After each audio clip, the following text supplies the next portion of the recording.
നാണം കെട്ടല്ലോ. നാണം കെട്ടുമെന്ന് മാത്രമല്ല, കുട്ടികൾ നല്ല മുഖമടിച്ച് കൊടുത്തു, അങ്ങനെ വേണം പറയാൻ. കേരളത്തിലും പലരും ആഗ്രഹിക്കുന്ന പ്രതികരണമാണ് കുട്ടികൾ അവിടെ നൽകിയത്.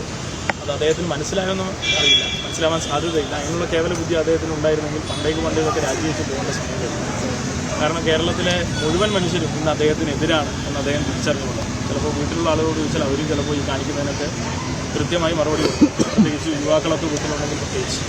ഇവിടെ കേരള സർവകലാശാലയുടെ VC വിദ്യാർത്ഥികളെ കേൾക്കുന്നില്ല എന്ന് മാത്രമല്ല, ന്യായമായ ആവശ്യങ്ങൾ പോലും പരിഗണിക്കുന്നില്ല. ലോ കോളേജിലെ വിദ്യാർത്ഥികളെ ബാധിക്കുന്ന ഏറ്റവും പ്രധാനപ്പെട്ട വിഷയമാണ് അവരുടെ വാല്യുവേഷൻ. പരീക്ഷാ നടത്തിപ്പും അതിൻ്റെ റിസൾട്ടും അതുവഴിയാണ് അവരുടെ ഭാവിയൊക്കെ തീരുമാനിക്കപ്പെടുന്നത്. ഇതെല്ലാവർക്കും അറിയുന്ന കാര്യമാണ്.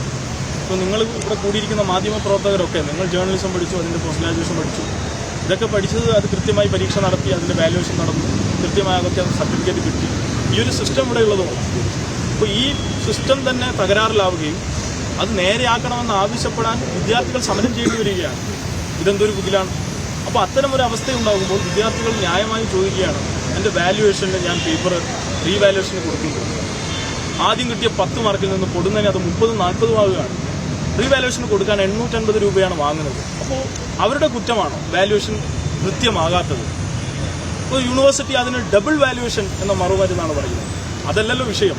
ഡബിൾ വാല്യുവേഷനും സമാന പ്രശ്നങ്ങൾ നിലനിൽക്കുന്നു എന്ന് ചൂണ്ടിക്കാണിക്കുകയും റീവാല്യുവേഷൻ നിലനിർത്തുകയും വേണം. അതോടൊപ്പം ഈ റീവാല്യുവേഷന് വാങ്ങുന്ന തുക, ആ തുക 850 രൂപയാകുമ്പോൾ മാർക്ക് കൂടുന്നുണ്ടെങ്കിൽ ആ പണം തിരിച്ചു കൊടുക്കണം. ഇത് ന്യായമായ ആവശ്യമാണ്. ഈ ന്യായമായ ആവശ്യത്തെ പരിഗണിക്കാൻ മോഹൻ കുന്നുവിന് സമയമില്ല.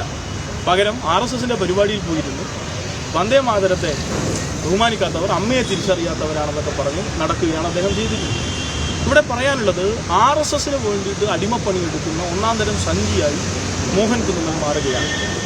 അതിന് കുഴലൂതുന്നവരായി കേരളത്തിന്റെ ഉന്നത വിദ്യാഭ്യാസ മന്ത്രിയും വകുപ്പും മാറിയിരിക്കുകയാണ്.